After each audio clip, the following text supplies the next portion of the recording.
La télévision conservatrice américaine Fox News interroge en direct par téléphone Philippe Carsanti, un conseiller municipal de Neuilly. Et déjà, l'élu alimente la machine à complot. Évidemment, le politiquement correct va vous faire croire que c'est un accident.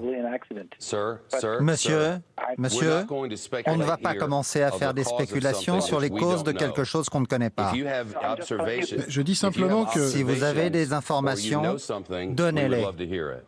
Je vous dis simplement qu'on va se mettre à entendre... Non, monsieur, nous n'allons pas faire ça ici, dans cette émission, pas maintenant, pas avec moi.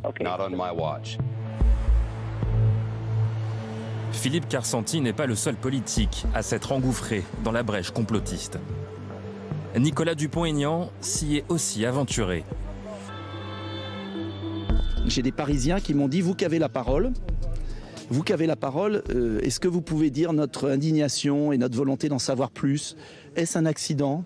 Est-ce un attentat? Pourquoi? Comment? Et on fait confiance au service pour qu'il y ait une vraie commission d'enquête. » D'autres ont choisi les réseaux sociaux pour alimenter le soupçon. C'est le cas de Jean Messia, du Rassemblement national. Des sources parlent de 2 départs de feu à Notre-Dame, au niveau de la Flèche et à l'opposé.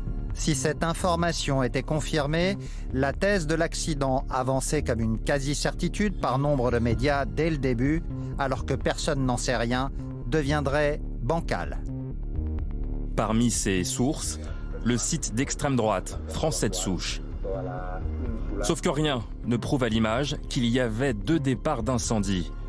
Cet après-midi, sur le parvis de la cathédrale, le ministre de l'Intérieur a tenu à faire une mise au point.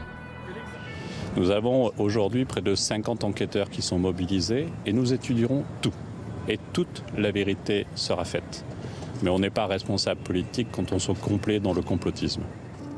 Une enquête ouverte pour destruction involontaire par incendie. Mais rien n'y fait. Sur Internet, certains veulent croire en la piste criminelle. Derrière leur écran d'ordinateur, ils relaient un tas d'images pour s'en persuader.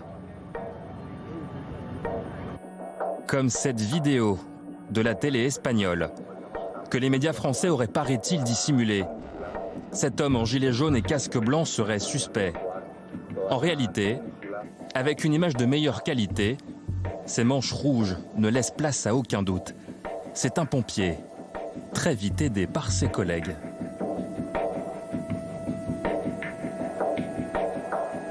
Il y a aussi ce tweet, abondamment partagé. Sinon, c'est qui ce déséquilibré qui contemple le feu?